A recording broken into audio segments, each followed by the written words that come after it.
আসসালামু আলাইকুম প্রিয় শিক্ষার্থীরা, তোমাদের আরো একটা ক্লাসে স্বাগত জানাচ্ছি। তো আজকে আমরা পড়ব কাজ, শক্তি ও ক্ষমতা। এই অধ্যায়টি আজকে আমরা শুরু করব। তো চলো আমরা শুরু করি। তো শুরুতে আছে কাজ। তাহলে আমাদের কাজ সম্পর্কে আগে জানতে হবে। তাহলে কাজ কি? কাজ কি? ইংরেজিতে আমরা জানি এটাকে ওয়ার্ক বলা হয়। যে কাজ কি? আমাদের ডেইলি লাইফে আমরা কোনো কিছু করাকেই কাজ বলি, যে কোনো কিছু করাকেই আমরা কাজ বলি।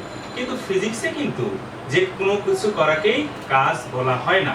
কাজ বলতে হলে অবশ্যই নির্দিষ্ট কিছু শর্ত মানতে হবে। শর্তগুলো কি? সেখানে বল থাকতে হবে এবং সরণ থাকতে হবে।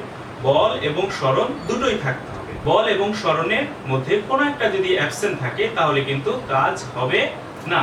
তো কাজের যে সংজ্ঞা, সেই সংজ্ঞা যদি আমরা প্রথমে জানি, যে সংজ্ঞাটা হচ্ছে যে কোনো বস্তুর উপর যে বল প্রযুক্ত হবে সেই বল এবং বস্তুটা বলের দিকে যতটুকু সরণ ঘটবে, বলের দিকে যতটুকু সরণ ঘটবে সেই সরণের মান এবং বল এই দুটাকে আমরা যদি গুণ করি তাহলে আমরা কাজ পাবো। অর্থাৎ ধরো এই একটা বস্তু, এখানে F পরিমাণ বল প্রয়োগ করেছো আর এটা সামনের দিকে ধরো S পরিমাণ সরণ ঘটলো, তাহলে তখন আমরা কাজ সমান লিখতে পারবো বল, কাজ সমান লিখতে পারবো এই বল এবং সরণ, অর্থাৎ W = Fs। এটা হচ্ছে আমাদের কাজের ভেরি বেসিক ইকুয়েশন, কাজের ভেরি বেসিক ফর্মুলা, যে বল এবং সরণের উপাংশ কোন দিকে হতে হবে? বলের দিকে। তাহলে বল এবং সরণ দুটোই কিন্তু থাকতে হবে। কোনো একটা যদি মিসিং থাকে তাহলে আমরা সেখানে কাজ পাবো না। তাহলে এবার অনেক সময় দেখা যায় যে ধরো এদিকে তুমি বস্তুটার উপর বল প্রয়োগ করেছো, বস্তুটা এবার এইটা হচ্ছে বলের দিক, তাহলে এই বরাবর বল প্রয়োগ করেছো। তাহলে এবার বস্তুটা এই বলের দিকে সরণ না ঘটে বস্তুটা এই দিকে গিয়েছে, এই দিকে ধরো সরণ ঘটেছে S। তাহলে কিন্তু আমাদের নিতে হবে কিন্তু বল যেদিকে ক্রিয়া ছিল সরণের উপাংশটা সেই দিকে নিতে হবে। তাহলে এখান থেকে এই পর্যন্ত সরণ ঘটছে, আমরা এখানে একটা লম্ব টানলাম, তাহলে বলের দিকে সরণ কত? এখানে x। তাহলে এই ক্ষেত্রে কাজ হচ্ছে W = Fx। তাহলে W = Fx। তো এই x এর মানটা আমাদের নিতে হবে, এই সরণটা, মূল সরণটা হচ্ছে S, এই x এর মানটা S এর মাধ্যমে প্রকাশ করতে হবে। অন্য কথায় যদি বলি যে এই xটা, x এর দিকে S এর মান কত সেটা দেখতে হবে। তো আমরা ধরে নিই এখানে থিটা কোণে বস্তুটা সরণ হয়েছিল, তাহলে ভেক্টর উপাংশ ব্যবহার করে আমরা লিখতে পারি x হচ্ছে হবে S cos থিটা। তো উপাংশটা যদি কারো বুঝতে অসুবিধা থেকে থাকে তাহলে তুমি চাইলে এখানে একটা ত্রিভুজ হচ্ছে, সমকোণী ত্রিভুজ হচ্ছে, ত্রিভুজের যদি অনুপাতটা ব্যবহার করো, যে এটা হচ্ছে ভূমি আর এটা হচ্ছে অতিভুজ, ভূমি আর অতিভুজের মধ্যে সম্পর্ক স্থাপন করা হচ্ছে cos। তাহলে সেখান থেকেও তুমি কিন্তু এখানে x = S cos থিটা লিখতে পারো। তাহলে সেই ক্ষেত্রে আমাদের কাজের ফর্মুলাটা এবার দাঁড়ালো W = Fs cos থিটা। তো সব সময় যে জিনিসটা তোমাকে মনে রাখতে হবে, এইখানে এই থিটাটা হচ্ছে এইখানে থিটাটা হচ্ছে বল এবং সরণের দিকের, বলের দিক এবং সরণের দিকের মধ্যবর্তী কোণ। এখানে বল প্রযুক্ত হচ্ছিল এই দিকে আর সরণ ঘটেছিল এই দিকে, তাহলে মধ্যবর্তী কোণ হচ্ছে থিটা। তাহলে সেই ক্ষেত্রে আমাদের আসতেছে W = Fs cos থিটা। তো এই সমীকরণটা আর এইটা কিন্তু একই সমীকরণ। তো এই ক্ষেত্রে W = Fs যখন লিখেছিলাম তখন বল এবং সরণের দিক একই দিকে ছিল। একই দিকে যদি থাকে তাহলে থিটার মান হচ্ছে 0, তাহলে থিটা 0 বসাও, তাহলে cos 0 ডিগ্রির মান আমরা জানি 1, তাহলে সেই ক্ষেত্রে এই অংশটা পাওয়া যায় W = Fs। আবার আমরা এই অংশটাকে Fs cos থিটাকে যদি আমরা ভেক্টরের ডট গুণন ব্যবহার করে কিন্তু লিখতে পারি, এটাকে আমরা বল ডট সরণ এটাও লিখতে পারি। তাহলে বল এবং সরণের ডট গুণফলটাই হচ্ছে কাজ। তাহলে আমরা এটা শিখেছিলাম যে দুইটা ভেক্টর রাশিকে যদি ডট গুণন করা হয় তাহলে নতুন যে রাশিটা পাওয়া যায় সেই রাশিটা হচ্ছে স্কেলার রাশি। তাহলে এখান থেকে আমরা সিদ্ধান্তে আসতে পারি কাজ হচ্ছে একটা স্কেলার রাশি। তাহলে কাজ কি রাশি? কাজ হচ্ছে স্কেলার রাশি। আর তার মানে কাজের শুধুমাত্র মান আছে, কাজের কোনো দিক নেই, কাজ হচ্ছে একটা স্কেলার রাশি। তো আমরা কাজ সম্পর্কে জেনে গেলাম। তো এখন আমরা কাজ পরিমাপ করা শিখব। তো কাজ পরিমাপ করা শেখার আগে আমাদেরকে পরিমাপে একককে জানতে হবে। তাহলে চলো আমরা কাজের এককটা জেনে আসি। তাহলে কাজের এককটা জেনে আসি। তাহলে কাজের মধ্যে কি কি আছে? কাজের মধ্যে আছে বল আছে এবং সরণ আছে। কাজের মধ্যে বল আছে এবং সরণ আছে। তো বলের একক আমরা জানি হচ্ছে নিউটন, বলের একক আমরা জানি নিউটন। আর সরণের একক কি? সরণের একক হচ্ছে মিটার। তাহলে কাজের একক হচ্ছে নিউটন মিটার। তাহলে কাজের একক হচ্ছে নিউটন মিটার। আর এই নিউটন মিটারকে লেখা হচ্ছে জুল। নিউটন মিটারকে কি লেখা যায়? জুল লেখা যায়। তো কাজের এসআই একক আমরা প্রচলিত এসআই একক হচ্ছে জুল। এই যে নিউটন মিটারটাও কিন্তু কাজের এসআই একক, এই দুটো মিলে আসে হচ্ছে জুল। অর্থাৎ এই জুল আর নিউটন মিটার একই।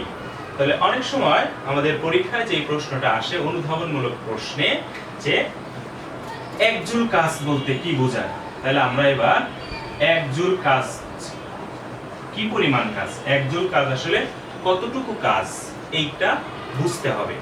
আমরা এখানে শিখবো হচ্ছে এক জুল কাজ বলতে কি বোঝায়। তাহলে জুলের মধ্যে কি আছে? নিউটন আছে আর মিটার আছে। এর মানে কোন বস্তুর উপর 1 নিউটন বল প্রয়োগ করার ফলে যদি বস্তুটা 1 মিটার সরণ ঘটে বলের দিকে, তাহলে কাজ হবে 1 জুল কাজ। তাহলে ধরো এখানে একটা বস্তু আছে, এই বস্তুতে তুমি বল প্রয়োগ করলা, সরণ হলো s। তাহলে এই বলের মান যদি 1 নিউটন হয় আর এই সরণটুকু যদি 1 হয়, তাহলেই হবে 1 জুল কাজ। অর্থাৎ 1 নিউটন বল প্রয়োগ করার ফলে যদি 1 মিটার সরণ হয়, তাহলে সেটা হচ্ছে 1 জুল কাজ। তো তোমার কাছে এবার যদি জানতে চাওয়া হয় যে 10 জুল কাজ কি, যে 10 জুল কাজ কি, তাহলে 10 জুল কাজ হচ্ছে কোন বস্তুর উপর 10 নিউটন বল প্রয়োগ করার ফলে, কত? 10 নিউটন বল প্রয়োগ করার ফলে যদি 1 মিটার সরণ হয়, তাহলে এখানে আমাদের কৃত কাজ হবে 10 জুল। আবার আমরা এভাবে বলতে পারি যে 5 নিউটন বল প্রয়োগ করার ফলে যদি 2 মিটার সরণ হয়, তো সেই পরিমাণ কাজটাও হচ্ছে 10 জুল কাজ। আবার তুমি বলতে পারো যে 1 নিউটন বল প্রয়োগ করার ফলে যদি 10 মিটার সরণ হয়, এই কাজটাও কিন্তু আমাদের 10 জুল কাজ। তাহলে একটা অনুধাবনমূলক প্রশ্ন কিন্তু আমরা শিখে গেলাম যে 10 জুল কাজ বলতে কি বোঝায়। পরীক্ষার যে কোনো সংখ্যা দেওয়া থাকতে পারে, 10, 20, 50 যে কোনো সংখ্যা দেওয়া থাকতে পারে। তাহলে আশা করি তোমরা লিখতে পারবা। ওকে, আচ্ছা, আমরা তাহলে এবার কাজ হিসাব করব। কাজ পরিমাপের একক জেনেছি, আবার 1 জুল কাজ, 10 জুল কাজ এটা কতটুকু সেটা জেনেছি, এবং কাজ হিসাব করব। তো প্রথমে আমরা কাজ হিসাব করার জন্য আমরা যেটা করব, প্রথমে আমরা শিখব হচ্ছে অভিকর্ষ বল দ্বারা কাজ। তো অভিকর্ষ বল দ্বারা কাজ শিখব হচ্ছে অভিকর্ষ বল দ্বারা কাজ। অভিকর্ষ বল দ্বারা কাজ আমরা শিখব কি? অভিকর্ষ বল দ্বারা কাজ। এরপরে আমরা শিখব হচ্ছে ধনাত্মক কাজ, ঋণাত্মক কাজ। অভিকর্ষ বলটা হচ্ছে ওজন বল। অভিকর্ষ বল অ্যাকচুয়ালি কি বল? ওজন বল। তো ওজন বলটা হচ্ছে অভিকর্ষ বল। ওজনটাকে আমরা আবার ডব্লিউ দিয়ে লিখি। তো এই অধ্যায়ে যেহেতু আমরা কাজকে ডব্লিউ দিয়ে লিখেছি, সেই কারণে ওজন বলটাকে ডব্লিউ তে আমরা লিখবো না। তাহলে ওজন বল বা অভিকর্ষ বল হচ্ছে বস্তুটার ভর এবং অভিকর্ষ ত্বরণ। বস্তুটার ভর এবং অভিকর্ষ ত্বরণ যদি আমরা গুণ করি, তাহলে অভিকর্ষ বল পাই। এই অভিকর্ষ বল দ্বারা কাজ হিসাব করা শিখবো আমরা। তো তার আগে জানি হচ্ছে ধনাত্মক কাজ আর ঋণাত্মক কাজ কি। কোনো বস্তুকে যদি আমরা, কোনো বস্তুকে ধরো এই আমার হাতে যে বস্তুটা আছে, আমার হাতে যে কলমটা আছে, আমি ছেড়ে দিলাম, তাহলে অভিকর্ষ বলের প্রভাবে নিচের দিকে পড়ে গেল। আবার এই যে অভিকর্ষ বলের প্রভাবে যে নিচের দিকে পড়ে গেল, এই কাজটাই হচ্ছে অভিকর্ষ বলের দ্বারা কাজ। অভিকর্ষ বল দ্বারা কাজ, আর এই কাজটা হচ্ছে ধনাত্মক কাজ। তার মানে অভিকর্ষ বল দ্বারা যে কাজ হয় সেই কাজটা হচ্ছে ধনাত্মক কাজ। তাহলে ধরো এই হচ্ছে আমাদের ভূপৃষ্ঠ, এখান থেকে বস্তুটাকে ছেড়ে দিয়েছিলাম, তাহলে সে কতটুকু নিচে চলে আসছে, আমরা ধরে নিলাম h পরিমাণ নিচে চলে আসছে। অর্থাৎ অভিকর্ষ বল কোন দিকে কাজ করে? অভিকর্ষ বল কিন্তু সবসময় খাড়া নিচের দিকে কাজ করে, আর বলের দিকে সরণ হয়েছে কত? h। তাহলে এখানে আমরা অভিকর্ষ বল দ্বারা কাজ বলবো W = F H। তার মানে F হচ্ছে mg, তাহলে mgh। তাহলে অভিকর্ষ বল দ্বারা কাজ আমরা পাচ্ছি mgh, আর এই কাজটাকে বলি হচ্ছে আমরা ধনাত্মক কাজ। অভিকর্ষ বল দ্বারা কাজটাকে আমরা বলি হচ্ছে ধনাত্মক কাজ। এবার এখান থেকে বস্তুটাকে যদি আমরা আবার আগের অবস্থায় নিয়ে আসতে চাই, ধরো উপরের দিকে নিয়ে আসলাম, অর্থাৎ h পরিমাণ সরণ ঘটালাম।